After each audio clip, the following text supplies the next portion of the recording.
Hello, and welcome to your Chapter 9 lecture, which will cover muscle histology.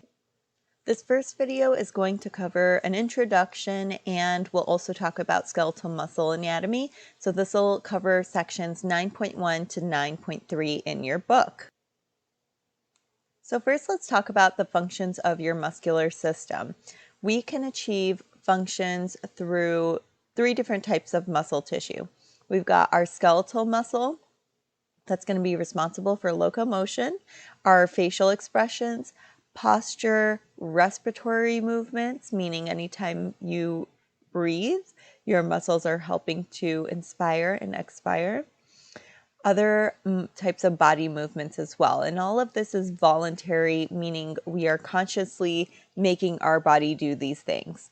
Next, we have our smooth muscle, and your smooth muscle histology slide is down here actually. And so these muscles can be found in our hollow organs such as the stomach, your small intestines. It also lines our blood vessels. We find it in the eye and certain glands, and also within our skin.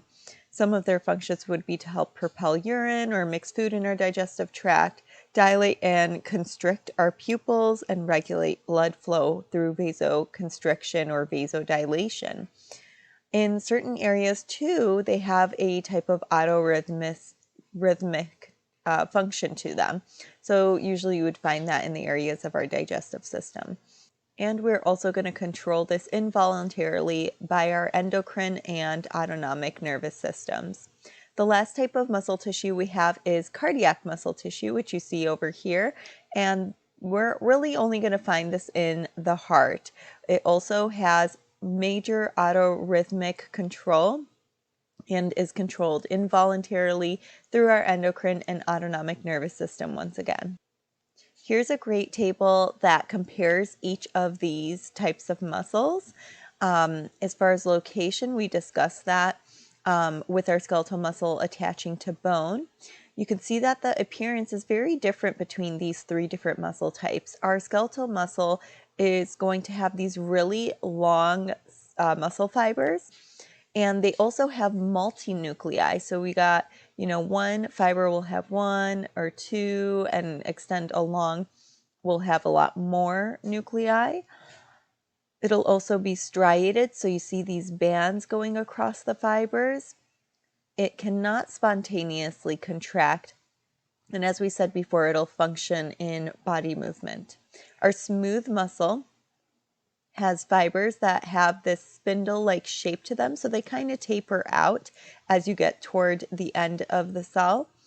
And its nucleus is just one, and it's right in the center. We'll also have some special cell-to-cell attachments, like gap junctions that'll join some of our visceral smooth muscle cells together. We don't see striations in this muscle type, which is why we call it smooth muscle. It's under involuntary control, as we mentioned before, and it can sometimes spontaneously contract. And we talked about the functions already. Let's move to our cardiac muscle cell. You'll see that these are cylindrical, and they're also very branched. So here's one branch over here, another here, another here, just to give you an example. The nucleus typically will be single, although once in a great while there will be two nuclei per cell, and the nucleus is also centrally located. We'll see a special feature here called an intercalated disc that will join one cell to the other, and this disc contains within it some gap junctions in order to allow ions to move across. Cardiac muscle is striated, just as skeletal muscle is, and it might contract spontaneously. And we already know the functions of our cardiac muscle. So what are all of the functions? We mentioned some of them before as we talk through the different types of muscle cells, but it will be to function in respiration, constrict organs in our vessels, and also cause our heart to contract. It'll also help us to maintain our posture and produce body heat. There are some general properties to our muscle cells. So here are the four main characteristics. We've got contractility, and this is when a muscle is able to shorten with force. So here you see we are causing this muscle to contract here, and as it shortens, we will see flexion in the wrist. We've also got excitability, and this is the capacity of the muscle to respond to a stimulus, and that stimulus would be from our nerve passing along that action potential to it. And then we've got extensibility, where muscle can be stretched beyond its normal resting length and is still able to contract. So here we have a picture of a sarcomere. So that's our functional unit in our muscle cell. And we'll talk about this extensively in this chapter 9 lecture. And when we talk about a muscle being stretched, it means that this Z disc moves further away from this other Z disc. But we need to have these myosin heads still making contact with this blue actin filament in order for it to attach and still be able to contract and pull that in. So once you cover this lecture in its entirety, this will make a little bit more sense, and I'll reference back to this extensibility when we do that. And lastly, we have elasticity, and this is the ability of our muscle to recoil to its resting length after it's been stretched. So here's our muscle being stretched. Here's it relaxed and contracted. So we've talked a lot already about how skeletal muscle cells look and what they do. We are going to see that our muscle cells are also composed of connective tissue and blood vessels and nerves. And they also are going to range in size. They tend to be smaller in diameter in small muscles and larger diameter in larger muscles, 1 millimeter to up to 4 centimeters in length. And these muscle fibers first develop from myoblasts, and the number of these fibers remain constant. So when we see someone become very muscular, it more has to do with these muscle cells becoming larger in size rather than gaining more muscle cells. And the striated appearance we see is due to these dark bands and light bands that we'll take a closer look at as we discuss a sarcomere. So here are the connective tissue coverings that we mentioned are associated with our muscle cells. Connective tissues are always going to help to support our cells and reinforce the whole muscle. Connective tissue sheaths of our skeletal muscle will include our epimysium. So see that pictured here in red. And know that this epimysium is also going to merge with muscular fascia, which we'll see in the next slide, that really sits in between muscles and our skin. Next, we have the perimysium, and this is a denser connective tissue surrounding a group of muscle fibers, and each of these groups are called fasciculi. Fasciculi for plural and fasciculus for singular. And this also serves as a passage for blood vessels and nerves. Next, we have endomysium, which is made up of a loose connective tissue that surrounds each muscle fiber. We'll also see some of the collagen in this connective tissue layer merge to form tendons and aponeuroses, which an aponeurosis is just a flattened tendon that help muscle attach to bone. And here is our muscular fascia that I was referencing to before. Our epimysium will merge with this muscular fascia. So the muscular fascia surrounds the entire muscle and holds all of the muscles together and separates them into functional groups. Now that we've talked about the connective tissue, let's talk about our nerves and blood vessels. So we have our motor neurons that are going to stimulate each muscle fiber to contract. And you could see some of these motor neurons passing from our spinal cord over to the muscle fibers. The nerve cells with cell bodies in the brain or spinal cord will have axons that'll extend to the skeletal muscle fiber through the nerve. These axons then will have their axon terminal and will make contact with an area called the neuromuscular junction. Also notice how one neuron here, one motor neuron, controls several muscle fibers. So back to our neuromuscular junction. This is an illustration here showing you an axon terminal. And even though we say it makes contact with our neuromuscular junction, it doesn't actually touch muscle here. There's still that space, and that space between the axon terminal and the muscle fiber is called the synaptic cleft. And we'll talk more about this toward the end of chapter 9. We will also have capillary beds that will surround the muscle fibers in order to give it blood supply. And here's a nice illustration of that, showing you the network of these capillaries around folliculi. So now let's talk about some of the histology of muscle fibers. Our skeletal muscle fibers, like we've been saying all along, are long and cylindrical cells, and they're going to contain multiple nuclei inside the sarcolemma. So what is a sarcolemma? Well, let's talk about them along with the other electrical component structures. They are going to help respond to and transmit the signals we receive from our neuron. So that first structure we mentioned, the sarcolemma, is going to be our muscle fibers' plasma membrane. So here is an example of our muscle cell, and that plasma membrane, or the border, would be the sarcolemma. Next, we have the sarcoplasm, which would serve as our muscle fibers' cytoplasm.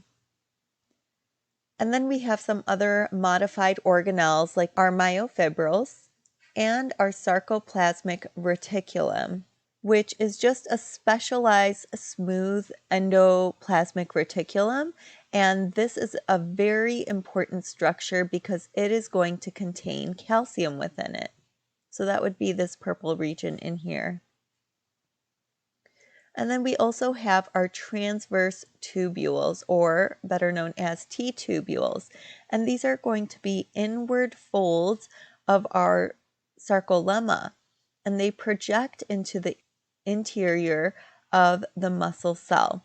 So later, I'll describe this again. When we are ready for calcium to be used for contraction, the sarcoplasmic reticulum will release the calcium at the proper moment in order for that calcium to move along the myofilaments and cause muscles to contract. Now let's talk about the mechanical components of our muscle fibers in order to cause them to contract. We've got our myofibrils, which would be this right over here. They contain bundles of protein filaments called myofilaments that will cause contraction within the sarcoplasm. These myofibrils are going to be thread-like and have the protein threads that we mentioned called myofilaments, and they have specific names. We have ones that are called actin or thin myofilaments, and others that are called myosin. Myosin, which are called thick myofilaments. And these are going to lie within a sarcomere that we see here. This is a highly ordered structure of repeating units of myofilaments. So these lines here are representing myofilaments. And our sarcomere is the basic functional unit of a muscle fiber. And that will be a question on your exam. So here are all the parts of a muscle broken down for you. We are going to talk about some of these components of the sarcomere in detail next. So we've talked about the full skeletal muscle, its muscle fascicles with the perimysium surrounding it. We have talked about the capillary network that surrounds each of the fascicles. We've talked about the sarcoplasmic reticulum that contains calcium, the sarcolemma that is the plasma membrane here, our T-tubules, and we also need to power our skeletal muscle with mitochondria because we need a lot of ATP to help us with our ability to contract. So next we're going to talk about the sarcomere in detail. And as I mentioned before, the sarcomere is made up of myofilaments. So here you could see a myosin or thick myofilament, and here's actin or our thin myofilament. And this is a nice little close-up of a sarcomere. A sarcomere will always extend from one Z disc to another Z disc. And you can see attaching to the Z disc is a actin filament in purple, and the green would be our myofilament. So here we can see our sarcomere, again from Z disc to Z disc, and we see that striation that takes place in a skeletal muscle. So we get our series of dark and light bands, and we're going to learn about the I bands and A bands and how they create those pigmented stripes here. So what is this Z disc that I mentioned earlier? The Z disc is going to be a filamentous network of protein, and it's kind of like a wall, like you attach a TV to a wall or a shelf to a wall. So think of it like that. It's a place to attach things to. We've got our thick or myosin filaments that are going to run the entire length of what's known as the A band. So let me take this highlight off real quick. This in the light pink or peach is going to be our myosin filament. And so you could see that A band covers that entire span. Our thin filament or actin filament is going to run the entire length of a I band and partway of our A band. So you could see that the I band is the region that doesn't really have overlapping taking place. It's really just our thin filaments, whereas the A band, we've got that overlapping of the thin myofilament or actin and our thick or myosin filament. And that's how we get that dark pigmentation, is from that overlapping. So the A band would be the darker region, I band would be the lighter region. Now let's focus in that center region of our sarcomere. We have our H zone, which is going to be a lighter region in the middle of our dark A band. And that's because our actin filament is not fully going through this region. And so we really don't have overlap taking place here. And the true center of our sarcomere is called the M line. And this line has a protein within it called myosin that is going to bisect this H zone vertically and hold our myosins in place. So now we can continue looking through these parts of a muscle. You could see these lighter regions that are the I band where our actin filaments are found. And here's our dark A band that we mentioned that is darker because of the overlap. But we do see that it's a bit lighter toward the center, and that would be our H zone because we don't have the actin filaments overlapping the myosin filaments here. If we look at this illustration down here, we see cross sections through regions of our sarcomere. So this first circle here represents where we have our actin myofilaments only. The second circle represents this region over here where we do have overlap. You could see the purple actin filaments and the green myofilament. When we take a cross section through this H zone, we only see the myosin filaments. And right down the center of this M line, we only see the myosin filaments and a rod-like portion. Let's take a look at the actin or thin myofilaments a bit more closely.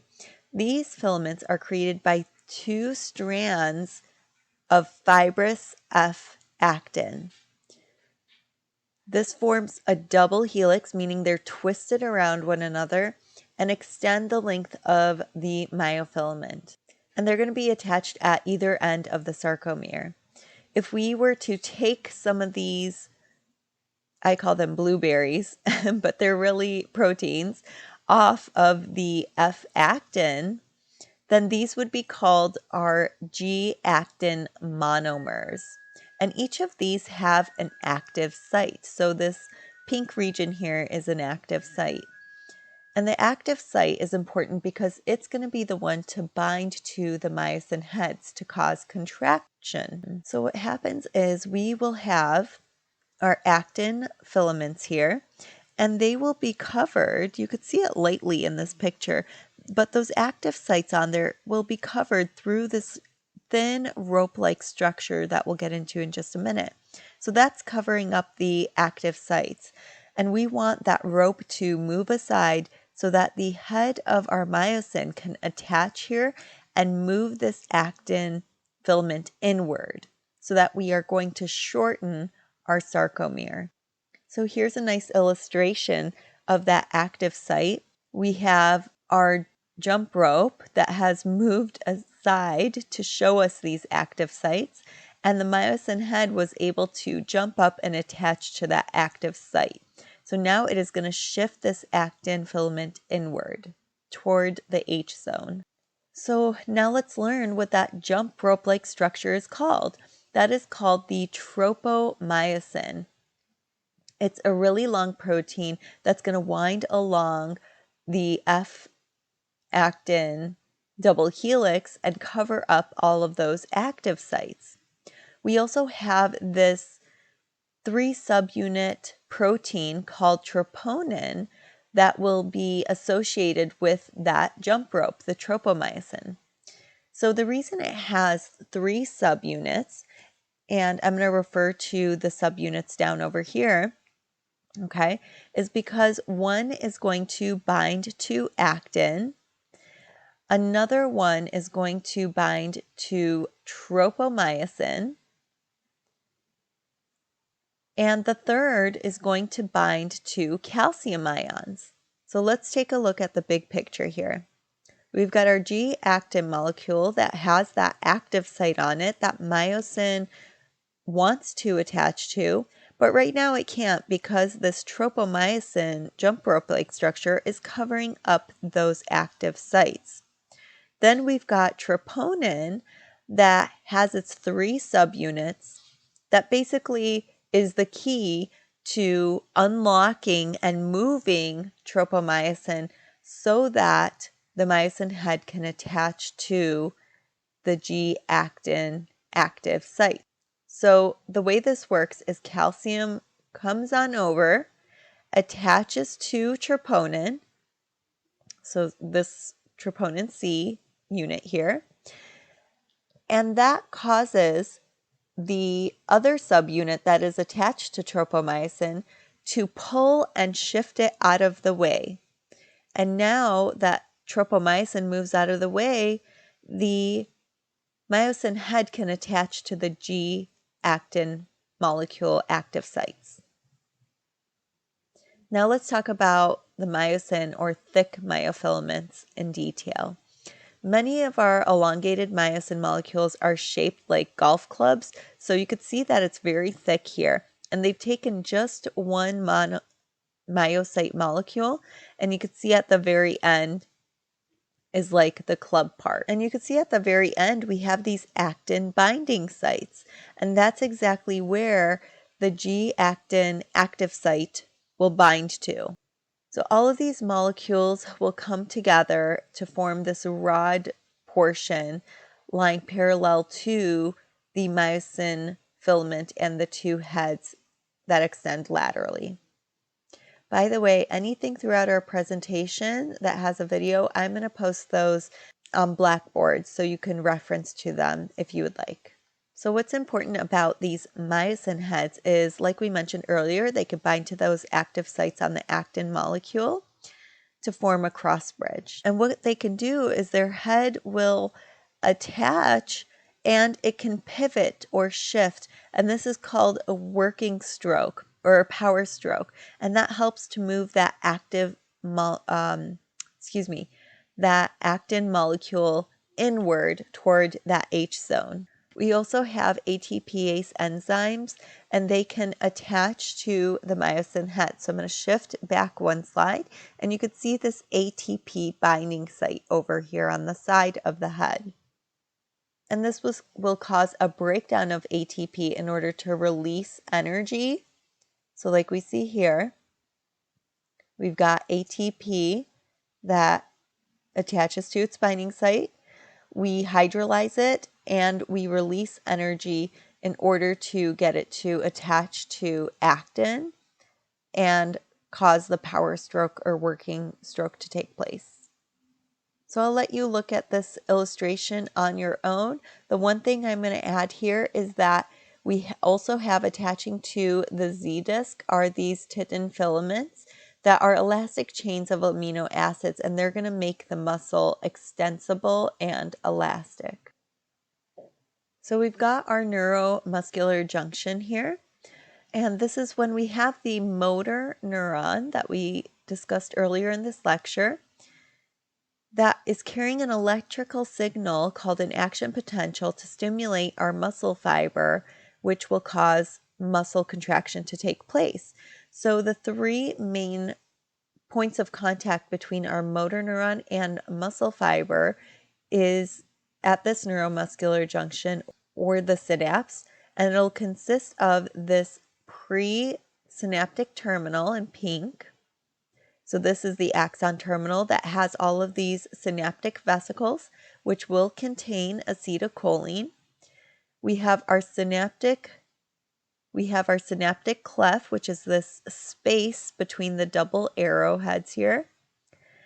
And then in blue, we have our postsynaptic membrane or motor end plate. And we'll see that the motor end plate will have this invagination to it. It really is our sarcolemma, but it has this great amount of invaginations to it, and that helps to increase surface area.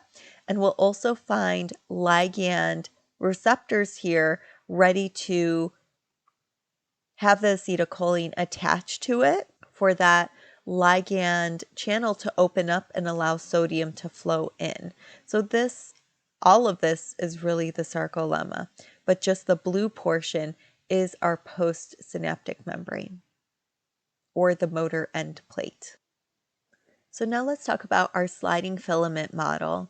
Our actin myofilaments are going to slide over the myosin filaments in order to shorten the sarcomere. So look at the blue Z discs here, how far apart they are.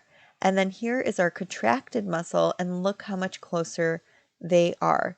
You can also see that the purple actin myofilaments have moved in toward the M line or H zone here in the contracted muscle.